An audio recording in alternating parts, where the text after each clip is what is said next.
I'm David Knowles, and this is Ukraine, the latest. Today, we discuss the latest updates from Ukraine, analysing the strikes on Odessa, Russia's arms fair, and the Russo-Chinese joint military exercises. We also welcome back our senior tech reporter, Gareth Corfield, with more information on the cyber war. This hideous and barbaric venture of Vladimir Putin must end in failure. Nobody's going to break us. We're strong. We're Ukrainians. Every weekday afternoon, we sit down with leading journalists from the Telegraph's London newsroom and our teams reporting on the ground to bring you the latest news and analysis on the war in Ukraine. It's Wednesday, the 17th of August, day 175. And today, I'm joined by the Telegraph's Defence and Security Editor, Dominic Nicholls, Assistant Foreign Editor, Venetia Rainey, Assistant Comment Editor, Francis Durnley, and our Senior Tech Reporter, Gareth Corfield.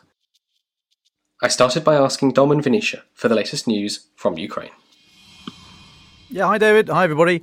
There's been strikes in Odessa overnight, a couple of strikes, a couple of missile attacks that the spokesman for Odessa Regional Administration said injured 3.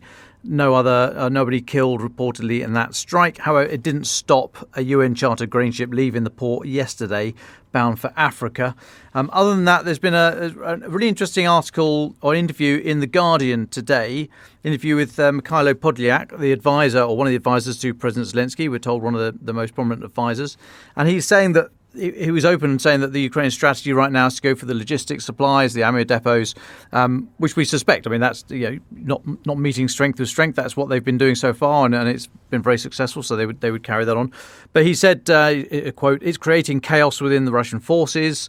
He also predicted more attacks to come, like in Crimea, and sort of laughably passed off Russia's explanation that these were cigarette butts that caused fires in ammo dumps, saying that Russia must be using different physics, which is quite a neat phrase.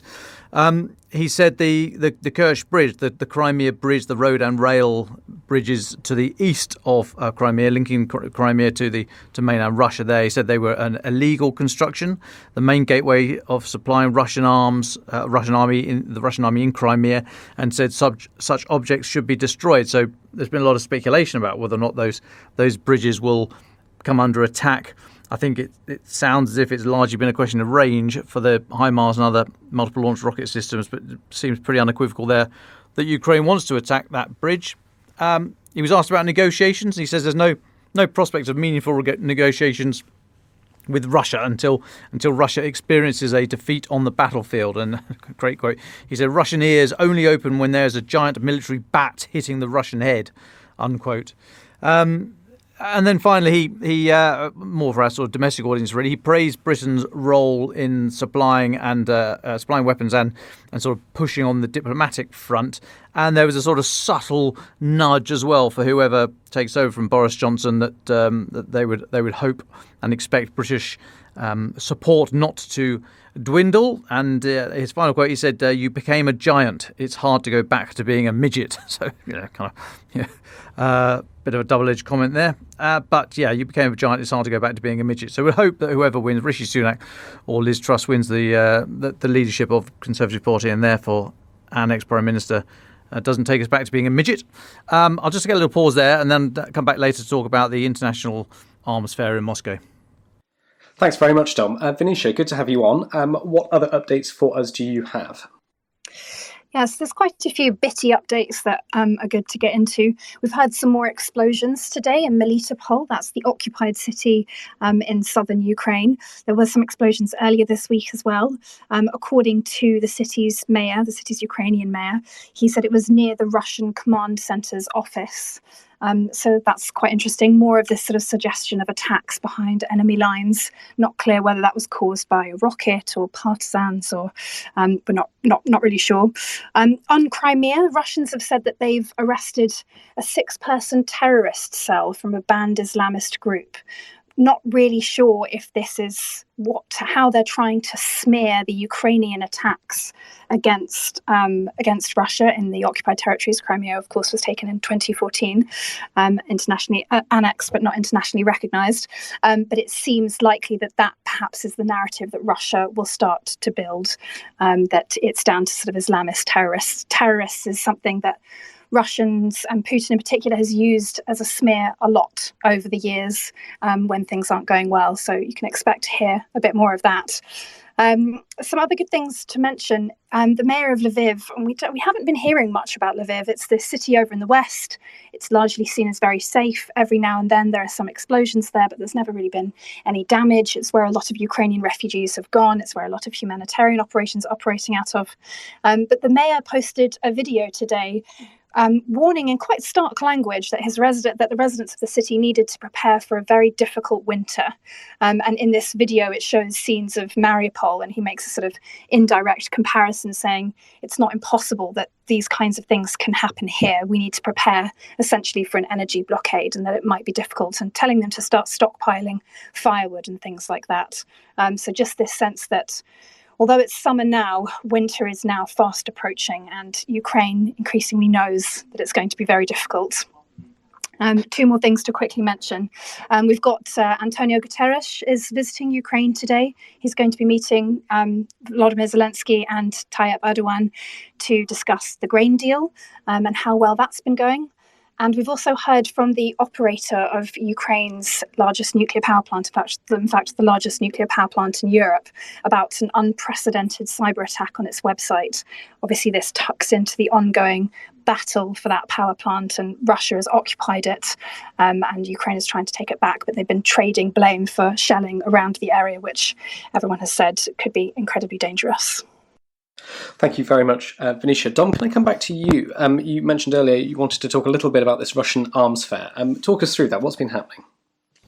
Yeah, so this is the International Military Technical Forum Army 2022, opened yesterday in Moscow, the 8th conference in a row, 8th annual conference, and it's another arms fair, a bit like DSEI that we have here in London and others around the world.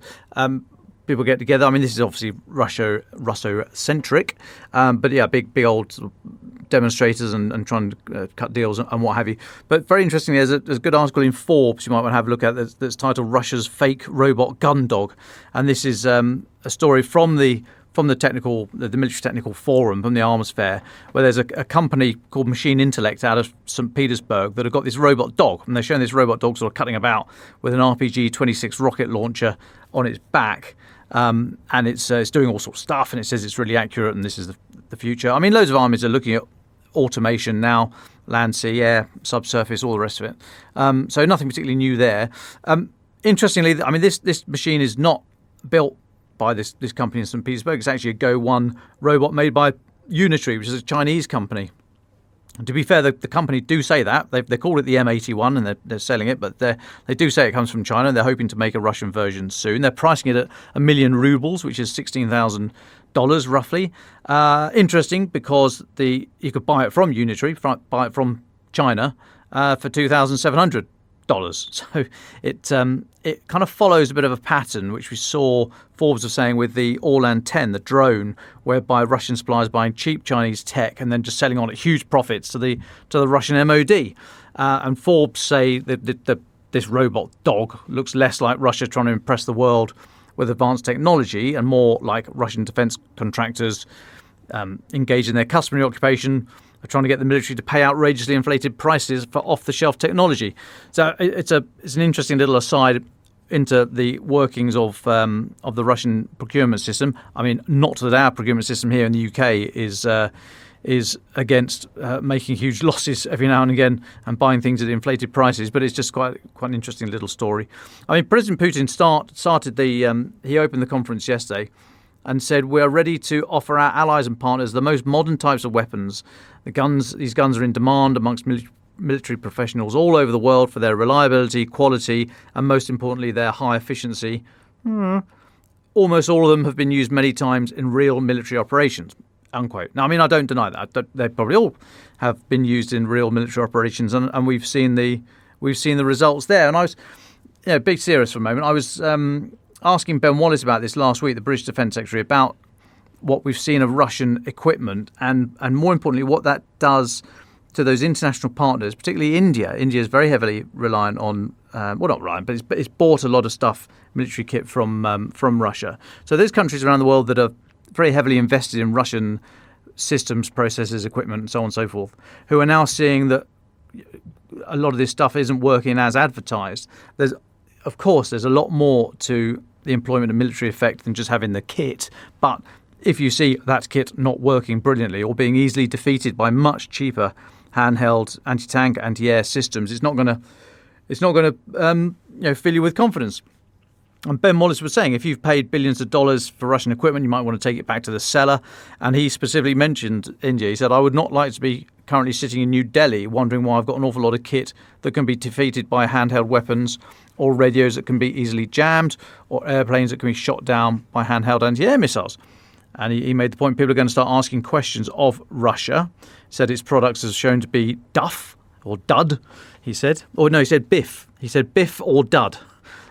Which sounds like something like a movie, Biff or Dud's Great Adventure or what have you. So it's interesting to see what happens now when countries see that large parts of their stockpile might not work as advertised. I just wonder, is there an opportunity here for Western governments not only to sell munitions in the international arms industry, but also to court the likes of India and others to shift to NATO kit, NATO processes, bring them sort of into the fold. There's big sort of geostrategic part to all this, and I'm thinking not only against the impact that would have on Russia, but China and emerging nations. So just an interesting thought on how kit and the international arms side of the of equipment can have big geostrategic considerations. So a couple of quotes there from Ben Wallace, but interesting. If you go and have a look at that Forbes article, you'll see some imagery from the Russian Arms Fair that's just started yesterday. Well, thank you very much, Dom. We'll go to Venetia next just to talk about this interesting story about the Jewish exodus from Russia, and then we'll bring in Gareth Corfield for some more updates from his arena, which is, of course, cyber warfare. So, Venetia, to you first. Yes, so this is a story about how around 20,000 Jews are supposed to have fled Russia since the war began. That's apparently 1 in 8 of the country's population, which was estimated to be around 165,000. We've been hearing these numbers go around for a few weeks now. The ex-chief Moscow rabbi gave an interview a couple of weeks ago saying quite similar numbers. He said 30,000, 20,000 of which to Israel and around 10,000 to other countries. It's not clear what exactly is causing this. A lot of Jewish people in Russia are not speaking. Jewish people who have left Russia and gone to Israel are not speaking. The rabbi talked about how there was pressure on the community to support the war, and that he felt he had to leave. He took himself into exile. He now lives in Israel. That he felt he had to leave because otherwise he wouldn't have been able to speak honestly about his opinions. But of course, it comes, and I want to say that we haven't seen any clear evidence of a sort of spike in anti-Semitic incidents in Russia, but it comes amid an atmosphere of growing repression of anyone who doesn't toe the Russian state line. And of course, the context is darker. I mean, for Jewish people in the Soviet Union, it was not a happy time. And a lot of Jews in Russia will be wondering if this is the return of that, if we're heading towards a new, even more sort of totalitarian Russian state. So yeah, interesting numbers. It's hard to get behind those numbers for the moment and figure out exactly what's going on. But it's a very important story to keep an eye on. And it also, I should mention, comes as we're seeing the trial in Moscow of this agency called the Jewish Agency. Now they work on repatriation of Jews to Israel and deal with sort of emigration issues. And very suddenly, a couple of months ago, an order came from the Moscow General Prosecutor to shut them down. That trial is now going through the courts and will be resuming on Friday. And it's been a real sticking point in relations between Israel and Russia, which are normally quite friendly. Israel is furious that there might be any suggestion that this agency would be shut down. So yeah, we'll wait and see what happens with that on Friday. But in the meantime, clearly thousands of people are leaving quietly every month. Well, thank you very much, Venetia. I know you have to head back to the foreign desk, but thank you so much for your time today. Just before we bring in Gareth, Francis, I know you had some thoughts on this story. Yes, thank you. Good afternoon, everyone. Just to build on something that Venetia was saying there in relation to this exodus of Jewish people from Russia, I'd like to posit two motivations to see why I believe this is going on from reading and also just from my own sort of understanding of Russian domestic affairs, which is essentially I think if you look at the history of Russia, particularly in the 19th century, but even before that, whenever there is serious internal strife within that country, it is always the Jewish people who have suffered most heavily as far as minorities have gone in that country. Numerous pogroms throughout the 19th and 18th centuries, particularly whenever there was, as I say, civil strife, attempted assassinations or successful assassinations of the Tsar, were often blamed on Jewish people in that country. And so in wars as well, it's always been that the minorities have been targeted as sort of enemies within. And so I think there is a growing fear amongst the Jewish community in Russia that as pressure, as this sort of fascistic state that we've spoken about in the past has been forged in recent months, that this will not be a good thing for the Jewish people in that country. So I think that's one major motivator, is this is a historical, a deep historical understanding of what has happened in the past in that country amongst that community. The other, I suppose, is more practical, which is simply that, of course, Russia has been now largely internationally isolated, although not completely so. And I think there are concerns that if the war does escalate in a certain direction, it may well be impossible to leave. If the war were to grow into something even bigger. And so if you are considering leaving, it would seem that now is a more opportune time to do so whilst one is able to do so, as opposed to at a time in a future date when it will become potentially impossible. So those would be my two, I think, reading between the lines of what's going on, reasons as to why there has been this mass exodus.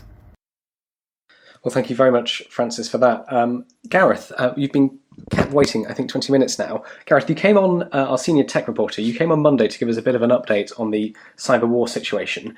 Then almost immediately after we logged off on this space, quite a few things happened, which have changed the game slightly. Can you talk us through them? What's been happening this week? Yes, so after we went off air earlier this week, or rather while we were still on air earlier this week, I said that the cyber war had calmed down and everything was starting to sort of recede to a steady level of activity with so-called wiper malware. After we went off air, the head of the Ukrainian cybersecurity agency, a chap called Viktor Zora, gave an interview to the Vice magazine in which he said that Russia was committing cyber war crimes, which was a bit of an eye-opener and obviously not very well timed for our purposes. No, on the serious note there, what Mr. Zora says is that Russia's use of cyber attacks may in fact amount to war crimes under the International Criminal Court's rules. His take on this, which I think is a body of thought which might actually support that, which I'll come on to. His take on this is that if you, say for example, launch a cruise missile at a town hall and you wipe out the local council and as a result civilians are affected or civilians are deliberately targeted, then that is a straightforward war crime under international law as it exists. You cannot target civilians, that's a given. What he says, Mr. Zora of the Ukrainian Cybersecurity Agency, is that if a cyber attack has a similar effect, then that itself should be counted as if it was a conventional weapon, bombs, missiles, guns, if it leaves an effect on civilians. Now, we know that the Russians have attempted to shut down Ukraine's power grid. The most high-profile one I spoke about on Monday was with the Indestroyer 2 malware, which was a specially targeted piece of malicious software deployed into a Ukrainian power station. Now, in this Vice magazine interview, Viktor Zora actually gives a little more detail about that. He says that one of the reasons that attack wasn't successful was that most of the power company people had actually knocked off for the day and gone home, so they'd switched all their computers off. And of course, viruses and malware can't infect a computer that's not powered on. But what he also says is that with these ongoing cyber attacks against Ukrainian infrastructure, against Ukrainian civilian organizations and state institutions, is that by paralyzing them and by deploying this wiper malware, which destroys all files on a particular computer or on a computer network, that these might actually amount to a breach of international law in themselves. Now, I've had a look around, and there actually is a body of thought which supports this. There's some very interesting comments on a website called the ICC Forum, which is linked to the International Criminal Court, and is where some prominent jurists of the day give their informed views on things. And there is a professor, in fact several professors, but there's a professor of law at the Georg August University of Göttingen in Germany, Kai Ambos, and he argues that cyber attacks may amount to attacks in the legal sense of the term on the basis of the effects that they have. And what he says is that although the International Criminal Court can currently consider attacks in what the military calls the conventional domain, land, sea, air, and so on, there's currently a hole, or a loophole, if you will, in the ICC's rules on cyber warfare and how you can adequately prosecute and punish war crimes committed exclusively through the internet. So, and there's other professors in this site who sort of support that view. So, potentially, if the Ukrainian view catches on amongst the West, we could be seeing a unique move, actually, to prosecute the very first cyber-enabled war crimes. That's absolutely fascinating. I don't know if Francis or Dom want to come in on that at all, particularly from a military perspective. Dom, I'd be very curious to hear your reaction to these moves. This issue of where in cyberspace the line crosses to be an act of the military has long been debated, and whether or not does it require the loss of human life to cross that line, or is it the act itself? And of course, attribution is arguably the hardest thing. So this has long been debated about what is an act of war in cyberspace, and obviously the extension of that is, well, how does Article 5, NATO's Article 5, stand up against that? If you are attacked and you're a member of NATO, does that count? Can you meet an attack in cyberspace with a response in the real world? So it's an incredibly difficult area to try and work out where international law stands and where national policy should be for individual countries. I mean, there is no consensus here. There's no sort of, you can just anyone's view is as good as anyone else's at the moment, I would suggest. I mean, some people have a better idea of the law, but it's all utterly to be interpreted for the cyber realm. So I mean, there is no answer at the moment. I don't think we need to worry too much about it just yet. And Gareth will know far better than me. But the chances of causing mass destruction, this sort of cyber, the cyber Pearl Harbor we hear it referred to as, but switching off all the power to a hospital and so on and so forth, it is pretty hard to do. I can't think of any examples where there's been a very obvious link from a cyber attack to loss of life, and certainly not loss of life on a great scale. So these debates are out there. We need to think about them. We need to come up with some sort of answer. But we're not there yet. And of course, getting consensus. I mean, it's hard enough to gain consensus in the real world. If you have international law which says you can't go around invading countries and killing people, well, few people tend to ignore that. So it's very, very difficult. It is a live debate in military circles about the lines in cyberspace. I would invite people to go and read into it, but don't worry, you're not missing an answer that's out there somewhere that you just haven't seen yet. It's just a live debate rumbling on with a lot of very interesting issues. But attribution, I think, is the thorniest part to crack. Even if you do think there's been an attack, how do you prove that it came from somewhere? And also, so attribution and where you can, how do you respond? Is a response in the real world, a hard military response in the real world, is that appropriate after an attack in cyberspace? And I don't know. These are all to be debated. No firm answers yet, but a very live issue. Well, thanks very much, Dom. Gareth, do you want to come back on that at all? Add anything? And I know Francis has got a question for you as well. Sure. Yeah. So as Dom says, this is very much a live debate, and there's no one concrete answer either way as yet. In terms of cyber attacks leading to deaths, there's been, I think, 2 incidents on record. One was at the beginning of the COVID-19 pandemic. A group of hackers hacked a hospital, and a patient who was being transported to that hospital had to be diverted to one several hours away and died in transit. And I believe this was in Germany, and I believe there was a criminal investigation opened into that. But the same sort of questions arose, namely, the hackers have locked up the hospital, but it doesn't necessarily follow that has caused the death. Was the patient likely to have passed away before getting into hospital, or was her condition such that she may have passed away anyway? Lots of thorny and not immediately obvious questions to sort of link that cause and effect and culpability. The other death linked to a cyber action was apparently a baby born in Alabama. who ended up with severe brain injury because of a cyber attack on the maternity ward of the hospital where the mother was. And apparently this created problems for the medical staff. They were unable to carry out certain tests and so on, which led to the baby's passing away. Now, Dom's mentioned this, just now, that things like turning off the power to hospitals could possibly, maybe, fall under the definition of fall under the definition of an international criminal court offence, something that the ICC could prosecute. But as I say, it is still very much an open discussion on this account, and I think there's, while there may be lots of law professors and human rights lawyers who are keen to say that the law should be extended in this area, attribution again comes into one of the problems. I mean, the Ukrainians have been very vocal in saying directly these cyber attacks are caused by Russia. These are clearly part of Russians' ongoing campaign to attack Ukraine. But sort of confidently being able to state that, yes, this is Russia. We know this to the criminal standard of proof, beyond reasonable doubt. You can show a judge that there is a chain all the way going from Russian hackers in, I don't know, St. Petersburg or somewhere, all the way to whatever it is in Ukraine that's been shut down.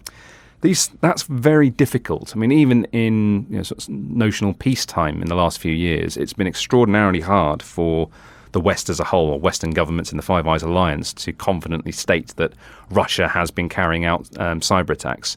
So, I mean, we have had a few attributions, certainly from the UK and the US, and I think the EU as well has chipped in at points. But these attributions are very much notable for the fact that they happen so rarely, rather than the fact that this is a routine part of business in the West. So, yeah, a really thorny topic and all. Well, if it's, I mean, who else could it possibly be if it's people attacking Ukrainian facilities?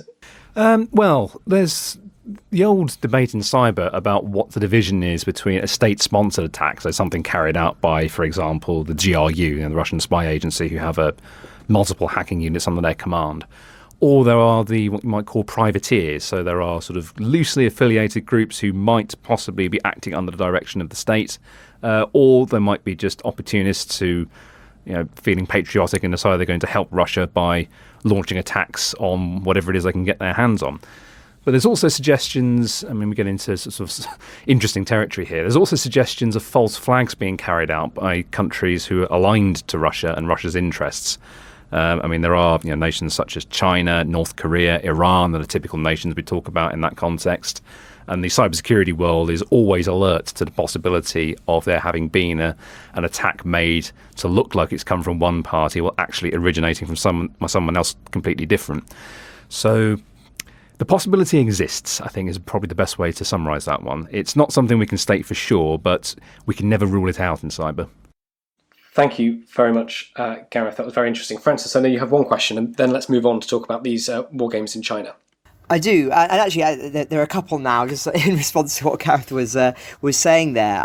My first one is, I remember several years ago hearing a talk by a very senior politician, I better not say who was effectively making now what is a common argument that cyber will be the new front in our future wars. So, we in the past of developments into the aerospace, and now we're entering a new one. And he made all of these sort of apocalyptic predictions about what that would mean, and how overnight it would be possible for a hostile power to turn off energy plants, to sow complete chaos on the internet that would mean that the internet wouldn't function, and so we'd have complete blackouts. We wouldn't get any information from countries being invaded. And yet we've had the invasion in February, and none of that seems to have happened. And so my first sort of question to Gareth is that possible? Are we not there yet? Is that still hypothetically possible? Or has what's happened here actually, that because we were aware of this being a possibility, that actually the West and other countries have adapted and have built a far more effective defensive cyber strategy than was previously in place? Thanks, Francis. Yeah, good questions. In terms of the apocalyptic predictions, which I'm sure we're all familiar with from recent years about cyber attacks stopping life as we know it, and sending us all back to the Stone Age in a single click of a mouse button, I think what the experience of the Ukraine war has showed us is that that's simply not true, and it's not going to happen anytime soon.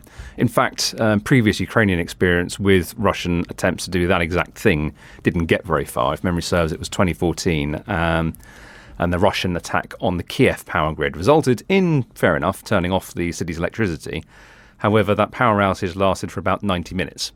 So while that was necessarily disruptive, I don't think it was anywhere near the sort of apocalypse-inducing return to the Stone Age that some of the more excitable commentators in the field might have wanted us all to believe there. So there is that sort of heartening side to it. I mean, we have here now a full-scale, multi-domain, multi-spectrum war in Ukraine directed by Russia with the intention of utterly exterminating the Ukrainian state. Yet, several months after this has begun, the Ukrainians are still there. They're still fighting. Their state institutions are still functioning. But that sort of brings me to the second part of your question there, Francis, about the preparations that we've made. So the Ukrainians are very reliant on companies such as Microsoft and Amazon through Amazon Web Services, their sort of web hosting division, to actually keep all of their national infrastructure online. I mean, when the war started, Microsoft in particular were very, very upfront about having assisted the Ukrainians to essentially shift their entire public sector onto their Azure cloud hosting service. So the idea being that if and when the Russians targeted Ukrainian data centers or communications nodes and the like, that actually those attacks would not wipe out Ukraine's ability to function as an organized state in its own right. The flip side of that one is that then Ukraine becomes reliant on the cloud and all of the computer networks of the internet.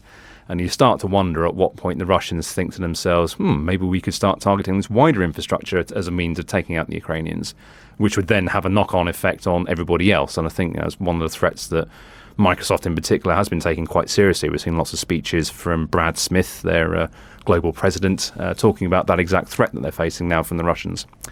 But yes, the preparations we've made in the West, I think, have been driven partly by the sort of fear-mongering and the what we call in the tech industry, fear, uncertainty and doubt, FUD. A lot of the FUD has, I think, driven the response, which is not necessarily a bad outcome. Certainly in the UK, we have the National Cybersecurity Centre. They're pretty good at what they do. Although this week we did see that a water company was attacked, we think, by a Russian-linked ransomware gang. Now, you can defend most of the people most of the time, but you can't catch everything. I think using the old IRA saying, you have to be lucky all the time. We only have to be lucky once, and that's very much the model that the ransomware attackers and to a large extent the sort of organised state cyberwar units rely on as well.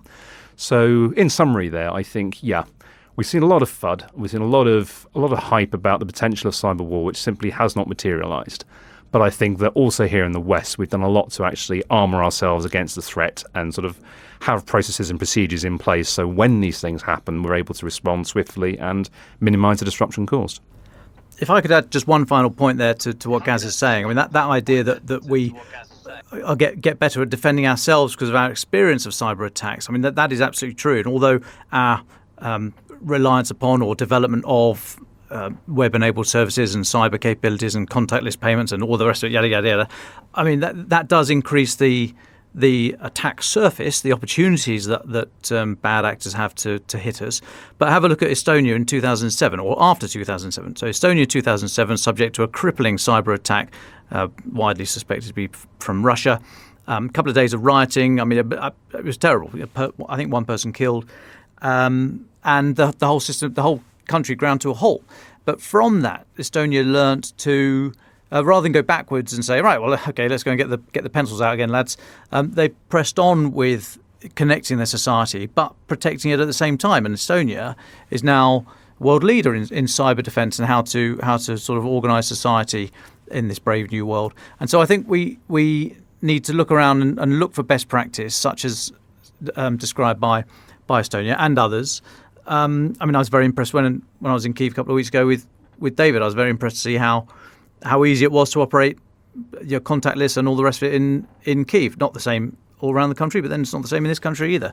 So it does increase the attack surface, but there is emerging best practice, and enough people now know what to do in order to take sensible steps to protect ourselves in this area as the threat emerges, and we sort of catch up and get ahead of it. So it's not all doom and gloom, and we don't need to sort of go back to the Stone Age. Just because the cyber activity and connectivity is here to stay. I think we've taken it for granted as well, just quite how significant it is that Ukraine is still online. We've spoken in previous episodes about how important that's been for keeping the engagement with the international community of what's been happening, spreading information. That has been vital in keeping morale high, not only within Ukraine, but also keeping the international community on board, as I say. And I think in the future, historians will no doubt comment on that. But as I say, this is just an observation from a non-techie. It just does seem incredible to me that we have so many issues, where it seems that you just need to nudge one wire the wrong way and your broadband's off for a week. And yet it is incredible that what we've been seeing on the ground in Ukraine, that they've still been able to have Wi-Fi and still been able to connect to mobile phone data. As I say, I'm not a techie, and it's so interesting hearing Gareth's take on how that is possible. Because, and as I say, I do feel that it's something that we've in a sense taken for granted, that this is just an extraordinary achievement, technological achievement, that we've been able to do this, and one that no doubt has had very, very significant impact on the outcome of this war and the shape of the war so far. That does just bring to mind the number of times various different Ukrainian officials have thanked Elon Musk and his Starlink satellites for providing them with such good cover and connectivity during the war. Can we move on from this? Thank you very much for that, Gareth. That was it's quite fun that we had you on 2 days after we had you on before, just because there's been so much suddenly going on in your patch. But thank you very much for running us through the updates. Francis, I know you wanted to talk about this. There have been some military exercises led by the Chinese with Russia. Can you talk us through what's happening there, and how much should this worry us? What might this tell us about how diplomacy in the world during and after the Ukraine war is developing?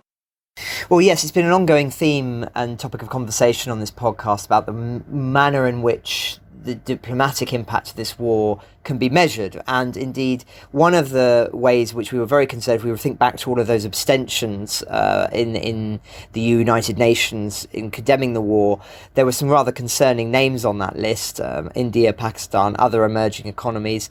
And we commented then about what we were seeing is that the war is making it clearer where the two new blocks are in a sort of future Cold War. Perhaps we're even already in one, of those perhaps more leaning towards autocracy and those that are more leaning towards autocracy, and that Ukraine has offered this sort of revelation as to where the world actually is on these fundamental issues that we've actually for decades been sort of meandering along. And this is actually one of those moments where it leads to powers coming together, but also perhaps starting to drift a little bit further apart.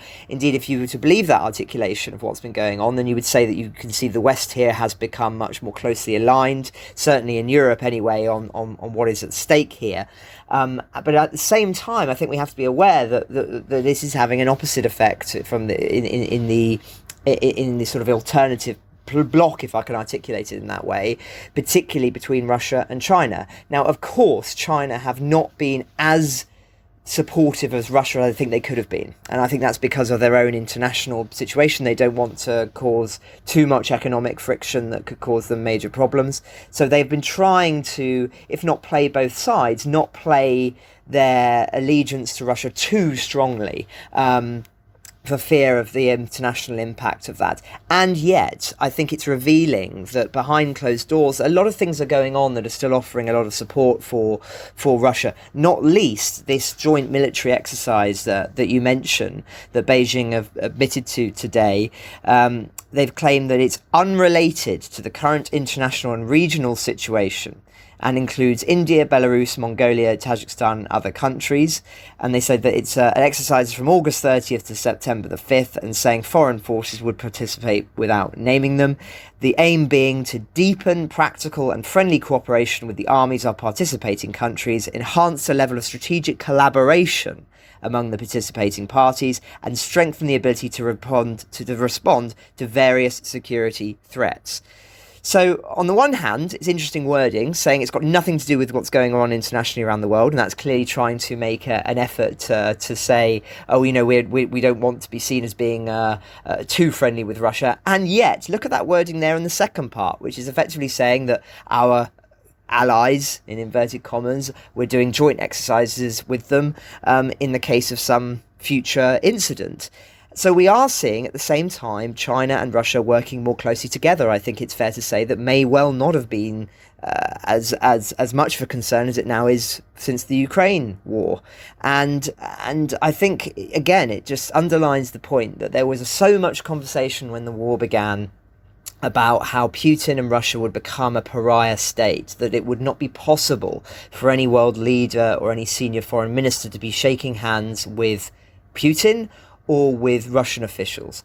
And yet what we've seen, unfortunately, in recent months is world leaders now willing to meet Russian figures, willing to shake Putin's hand, willing to do these kind of exercises as the world has started to move on.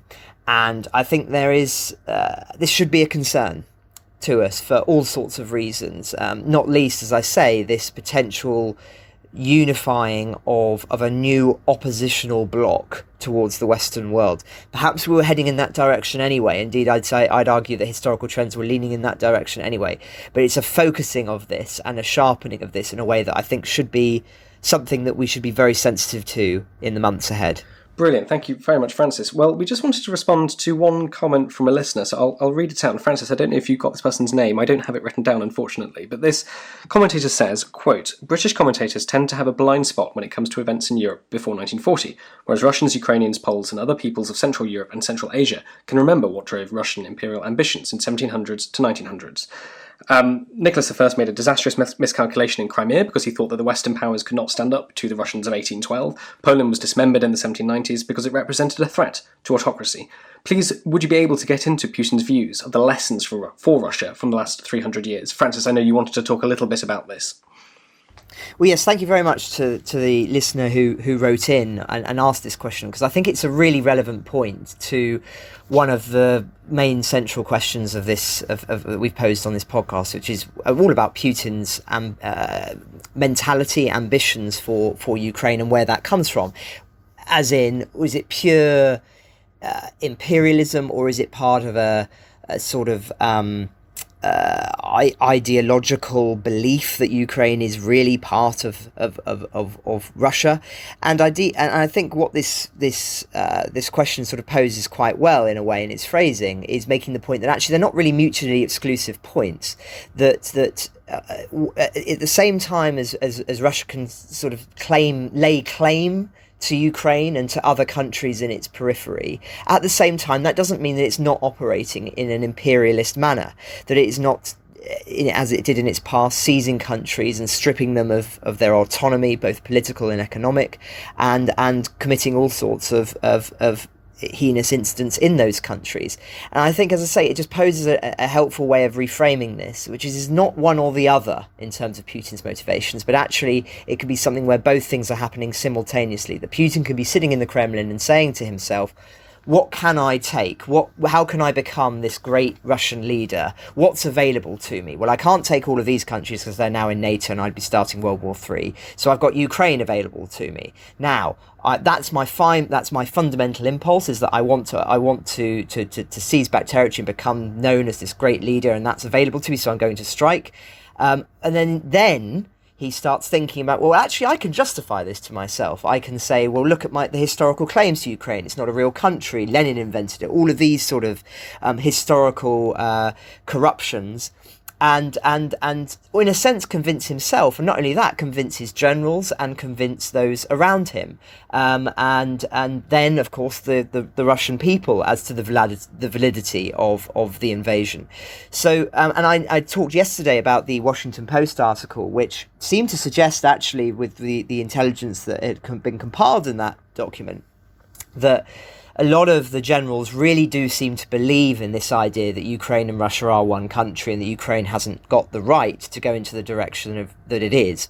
And so if that is true, then I think we need to be sensitive to that. But we shouldn't say then, therefore, that that Russia does have a legitimate claim to Ukraine or anything of that sort, and at the same time dismissing this idea of Putin's Machiavellianism, because I think actually they can be one and the same thing. That imperialism can come from a realpolitik Machiavellian source as much as it can come from some sort of ideological, cultural underpinning. And I think that, of course, as this question very well articulates, this is a long-going trend, and one that Central and Eastern European countries are well aware of already. And so it should become as no surprise why the Baltic states and many other Eastern European countries really did believe that Russia was capable of this, whereas other more Western European powers were more sceptical, Britain aside. Well, thank you very much for that, Francis Downley, and thank you very much for sending that comment in, listener. Just a reminder to everybody, do feel free to send us questions, comments and critiques. We will find it extremely useful. We do try and read every single one, even if we don't read them out. So thank you very much for that. I think we're coming to the end of our time today. So Dom and Francis, can I just ask you for your final thoughts? Yeah, well, I think all the focus at the moment has to be on Crimea. There does seem to be an element of, I wouldn't say panic, but certainly a very obvious attention given there's a lot of chat in Russian Telegram channels about what's going on in Crimea, blaming it either on partisans or on other ballistic missiles. Although there's no evidence for any of that at the moment. We speculated yesterday about what might be going on, but I mean it has, as we expected. There's no hiding what's happening in Crimea because it's Russian citizens flocking out. I think 35,000 cars got over the bridge yesterday back into Russia. And so there will be flooding the social media channels. This is increasingly hard / impossible for Putin to hide under the special military operation banner any longer. This is out there. There's, like I say, there's chat in the Telegram channels. I mean, a few more attacks on Crimea by Ukraine, or lucky ammunition accidents, cigarette butts, and all the rest of it. And I think there could be a real, it could boil up to a real head of steam there. So that would be very, very interesting to watch there and see what. And as I said yesterday, we still haven't had any kind of real official explanation from Moscow for this, and they are increasingly unable to ignore it because there's enough chat going on in society at the moment in Russia. So yeah, just keep an eye on Crimea and the narrative coming out of Moscow. Thank you very much, Dom. Francis, would you like the final word? Well, I'll give my final word to a listener, if I may, which is building on what I was saying before about how certain Eastern European countries have been much more sensitive to what's been going on in Russia, perhaps than other world powers. And we had a very interesting message from a listener talking about essentially Poland's reliability, that they've been offering military support. They've of course taken in millions of refugees, and yet at the same time this hasn't really been commented on perhaps enough. And not only that, there's actually been considerable tensions that have continued within the European Union towards Poland. And I won't go into all of the details about that. It's about legal issues, issues around free speech and things like that. But it just speaks, I think, to the fact that there are these tensions within Europe, and you sort of feel that there really needs to be a more cohesive sense of perhaps now is not the time for countries such as Poland to be being punished within the European Union, when at the same time it is facing what I would argue is a sort of existential threat as to its future direction of travel. And I think it just speaks to the sort of fragmentary nature of how the European Union operates bureaucratically and in terms of centralised decisions that are made from the top, because it can have this sort of, on the one hand, you can have situations where a country is being supported and praised, and yet on the other hand, another branch of the operation is sort of criticising them. And the problem is, you see, is that sows discontent within those countries. Reading between the lines, reading some analysis of Poland this week, I think there's a lot of anger towards the European Union and other Western powers, that they feel that they've been done an enormous amount, and that's not only not being recognised, but they are still facing similar criticisms from within the European Union.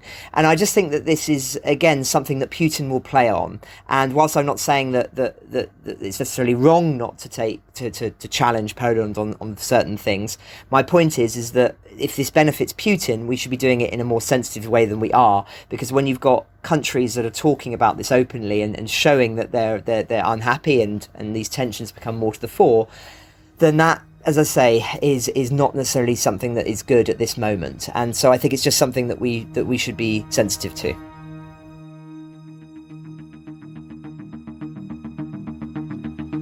Ukraine the Latest is an original podcast from The Telegraph. To stay on top of all of our Ukraine news, analysis and dispatches from the ground, subscribe to The Telegraph. You can get your first 30 days completely free at telegraph.co.uk/audio. And sign up to Dispatches, our Ukraine newsletter, which brings stories from our award-winning foreign correspondents straight to your inbox. You can listen to this conversation live at 1 p.m. each weekday on Twitter Spaces. Follow The Telegraph on Twitter so you don't miss it. If you enjoyed this podcast, please consider following Ukraine the Latest on your preferred podcast app. And, if you have a moment, leave a review, as it helps others find the show. You can also get in touch directly to ask questions or give comments by emailing podcasts@telegraph.co.uk. We do read every message, and we are especially interested to hear where you are listening from around the world. Ukraine the Latest is produced by Louisa Wells and Giles Gear, and today on Twitter, Claire Hubble.